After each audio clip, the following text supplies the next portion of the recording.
नमो बुद्धाय। महात्मा बुद्ध और उनका अनुयायी। भगवान बुद्ध के एक अनुयायी ने कहा, प्रभु मुझे आपसे एक निवेदन करना है। बुद्ध, बताओ क्या कहना है। अनुयायी, मेरे वस्त्र पुराने हो चुके हैं, अब ये पहनने लायक नहीं रहे, कृपया मुझे नए वस्त्र देने का कष्ट करें। बुद्ध ने अनुयायी के वस्त्र देखे, वे सचमुच बिल्कुल जीर्ण हो चुके थे और जगह जगह से घिसे हुए थे। इसलिए उन्होंने एक अन्य अनुयायी को नए वस्त्र देने का आदेश दे दिया।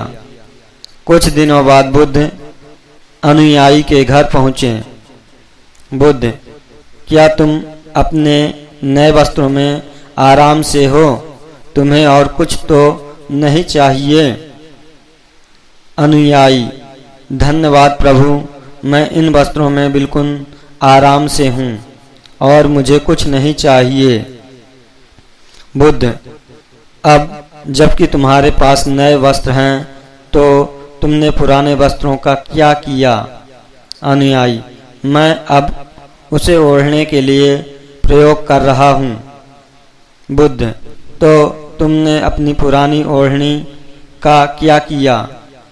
अनुयायी, जी मैंने उसे खिड़की पर पर्दे की जगह लगा दिया हूँ। बुद्ध, तो क्या तुमने पुराने पर्दे फेंक दिए? अनुयायी, जी नहीं, मैंने उनके 4 टुकड़े किए और उसका प्रयोग रसोई में कर रहा हूँ। बुद्ध, तो फिर रसोई के पुराने कपड़ों का क्या किया? अनुयायी, अब मैं उन्हें पोंछा लगाने के लिए प्रयोग कर रहा हूँ। बुद्ध, तो तुम्हारा पुराना पोंछा क्या हुआ? अनुयायी, प्रभु वह अब इतना तार हो चुका था कि उसका कुछ नहीं किया जा सकता था, इसलिए मैंने उसका एक एक धागा अलग कर दिया और उसकी बातियां तैयार कर दी। उन्हीं में से एक कल रात आपके कक्ष में प्रकाशित की गई थी। बुद्ध अनुयायी से संतुष्ट हो गए।